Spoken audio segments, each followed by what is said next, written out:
Thank you all. Please be seated. Thanks for coming. The sky is clear.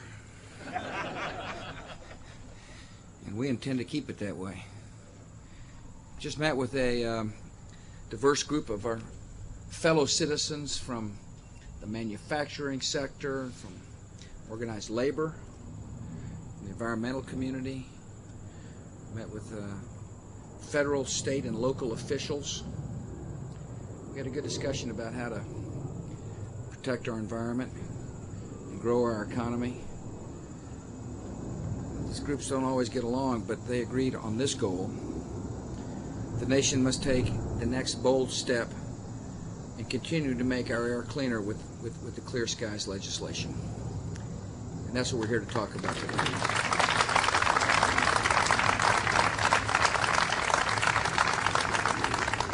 The Clear Skies legislation will continue the great progress we have made against air pollution. Over the past 3 decades, we've reduced the nation's air pollution by half. But there's more to do. The Clear Skies legislation would further improve the health of our citizens, promote new technologies that would dramatically decrease emissions, help communities meet environmental standards, and help create new jobs for American workers. Congress must act on this initiative. I appreciate members of my administration who are here to work on this initiative, Secretary Gail Norton of the Department of Interior, and Mariana Rink, who is the acting administrator of the EPA. Thank you both for coming. I'm pleased to see that Senator Jim Inhofe of Oklahoma is here. He's the chairman of the Environment and Public Works Committee. I have spoken to the senator right up there on the Truman balcony about this issue, and he's committed to working with us to get a good piece of legislation moving. Senator, thank you for coming. I also am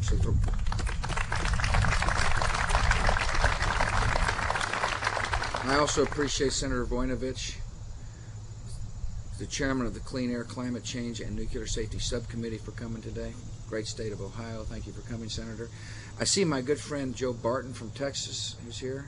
The chairman. Mr. Chairman, we're glad you're here. The chairman of the Energy and Air Quality Subcommittee. I appreciate your interest in this topic. It's an important subject for America. I want to thank Charlie Norwood, Congressman from Georgia, Fred Upton, Congressman from Michigan, John Sweeney, the Congressman from New York, John Shimkus, the Congressman from Illinois, and Wayne Gilchrist, the Congressman from Maryland. Thank you all for being here today.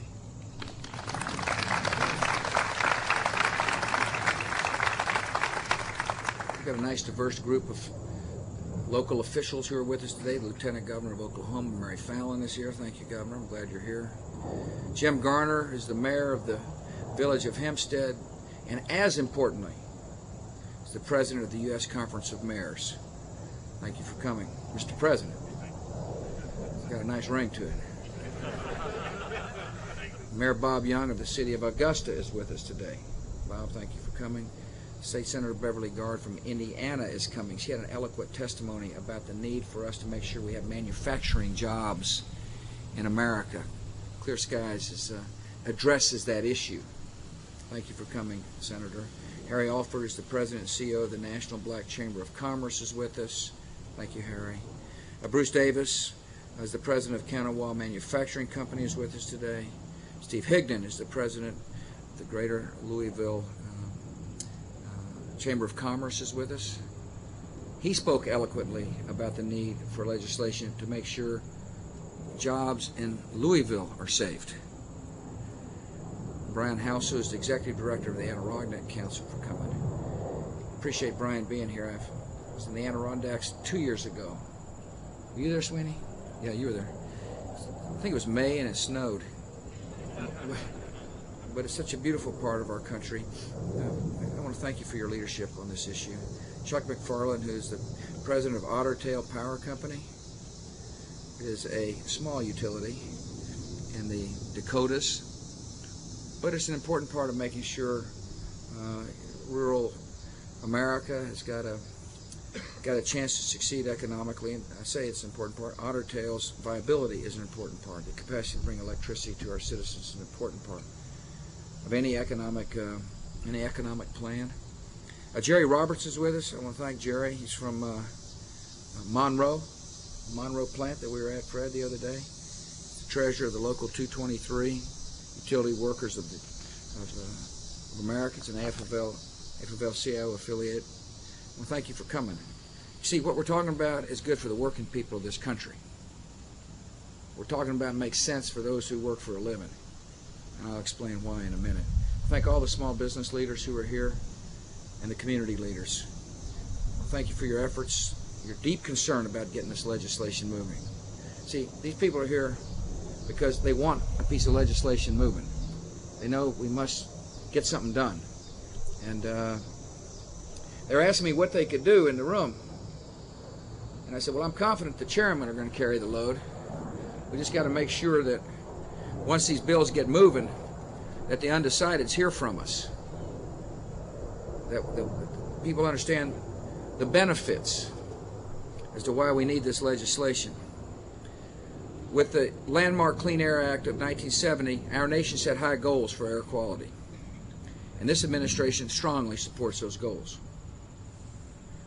I believe that by combining the ethic of good stewardship and the spirit of innovation, we will continue to improve the quality of our air and the health of our economy and improve the chance for people to have a good life here in America. You know, a lot of times I talk about the fact that we can grow our economy and protect our environment. We've shown over the last decades that that is possible. Our economy has grown 164% in 3 decades. According to the EPA report released yesterday, air pollution from 6 major pollutants is down by 48% during that time. It's possible to grow the economy and protect the air. We're proving it here in America. And so the question is, how do we not only continue that improvement, but to do more in a way that makes sense? And that's what I want to discuss with you. I've got three ideas or 3 common sense points that I want to talk about to improve the quality of our life here in America. First, this administration is taking a strong stand when it comes to air pollution that comes from diesel vehicles. We made a bold step and a bold proposal. Before we made the proposal, we wisely sought advice from environmental groups, from agricultural concerns, from manufacturers, from energy companies, to develop a strategy that will reduce emissions from diesel use. Oil companies will now lower the sulfur in diesel fuel. There will be tough new emission limits on diesel truck engines. And we're putting forward sensible new rules that will control pollution from off-road vehicles like heavy construction equipment. We put together a good plan to deal with this important issue, a plan supported by a lot of interests. Secondly, we're meeting new air quality standards by fixing some old regulations that weren't working very well. It's what they call new source review regulations.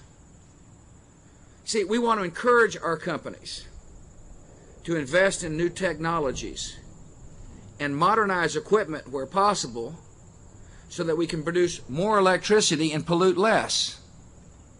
That's what we want to do. It makes sense, doesn't it, to have policy that says to a plant like the one we visited in Monroe yesterday, we want to encourage you to get with the latest technology so you can do your job of providing more electricity, but do it in a way that protects the environment.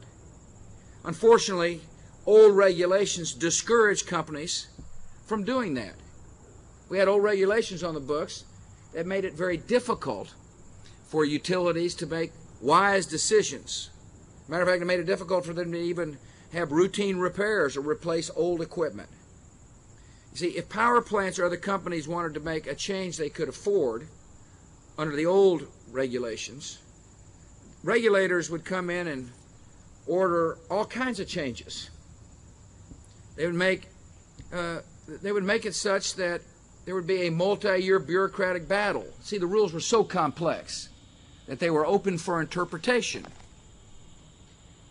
Complex rules also opens decisions to litigation. You know, when something's really complex, it makes it easy for lawyers to sue and tie things up. plant managers weren't able to put the latest technology in place to improve the quality of our air because of fear of bureaucratic battle and lawsuit. That didn't seem to make any sense to us in this administration, because we understand when plants become inefficient and old and stale and tired, the cost to the consumer goes up. Reliability of energy supplies is decreased. Jobs are lost. In fact, the spirit of the Clean Air Act is disregarded. So we did something about it in this administration. We reviewed the old rules. We held public meetings. We had more than 100 groups participate in hearings. We considered thousands of comments. We had a good, healthy debate. And now we're taking action. We're replacing the old rules with simple, clear, easy to understand rules that will allow utility companies to make routine repairs without enormous costs and enormous disruptions to their plans. And the country's going to be better off for it by changing the new source review legislation.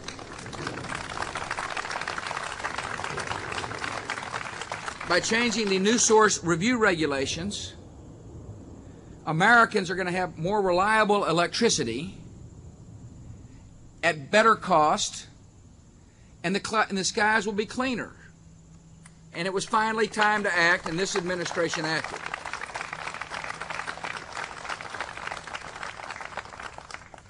Third way to clean our air is through the Clear Skies proposal. This legislation sets mandatory limits on the pollution that contributes heavily to smog, to acid rain, and nitrogen deposits that damage our streams and our bays. Our goal over the next 15 years is to reduce sulfur dioxide emissions by 73%, nitrogen oxide emissions by 67%, and to have mandatory limits on mercury emissions, cutting those emissions by 69%. These standards will be set, and our power plants will have the flexibility to meet the standards. That's an important part of this initiative. Clear Skies will establish overall caps on emissions.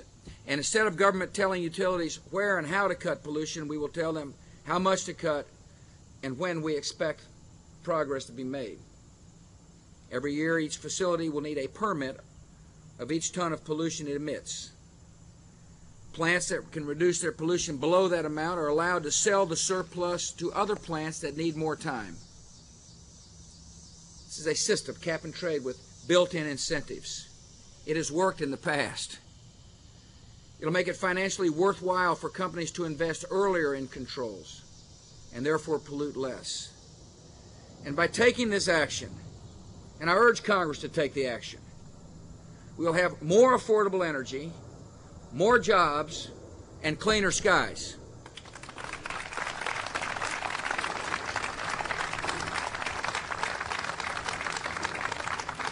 The people here today share a conviction that Clear Skies is a sound way to clean our air and keep the economy growing. And I'm sure when Congress looks at this initiative, they'll agree. The Adirondack Council is here, and I want to thank you for coming. They support this approach. You see, they've seen cap and trade work. The forests in the Adirondacks were and are still threatened by acid rain. There was a severe problem. In 1990, the Congress set ambitious goals for cutting by half pollution that leads to acid rain and created the cap and trade system I just described. And the 1990 law had an incredibly positive effect. The Adirondacks are on their way back. The damage from acid rain is being repaired, but there is more to do when it comes to acid rain. By placing stringent limits on the pollution that causes acid rain and harms our water, Clear Skies will help us to complete the job. That was started in 1990. It's a good, sound piece of environmental legislation. We've got state and local officials here. See, they support Clear Skies because they want their communities to be able to have clean air and good manufacturing jobs.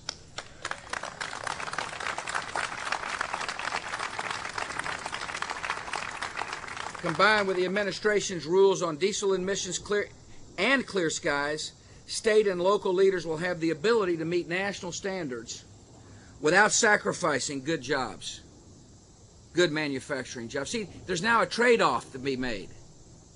The rules are such that it's likely a lot of cities are going to lose the capacity to have good manufacturing jobs. A lot of inner-city people aren't going to be able to find work. The legislation on the books is counterproductive. We've got to change it with good common sense legislation. And that's what we're here to talk about. This legislation has support from utility companies. Why? Because there will be certainty. And they'll be given the incentive and flexibility to invest in new technologies. And of course the unions support it because a reliable energy source is important for job creation. But think about all the jobs that will come as new technologies are installed in the plants. Now, there's a lot of benefit for this piece of legislation. I'm anxious to get it started in Congress. See, we've had to deal with some issues in this country. We've had to deal with the fact that too many of our citizens are looking for work. One way to make sure that the job supply is steady and growing in the long term is to have a realistic energy policy coupled with realistic environmental policy. It's a very important part of a growing job base. People need certainty when it comes to planning. People need to know the rules are going to encourage investment and change, not discourage it. People need to know there's going to be less lawsuits that prevent rational thought from going forward. People in this country must understand that we can have a pro-growth agenda, a pro-job agenda, and a pro-environment agenda at the same time, and Clear Skies legislation is just that.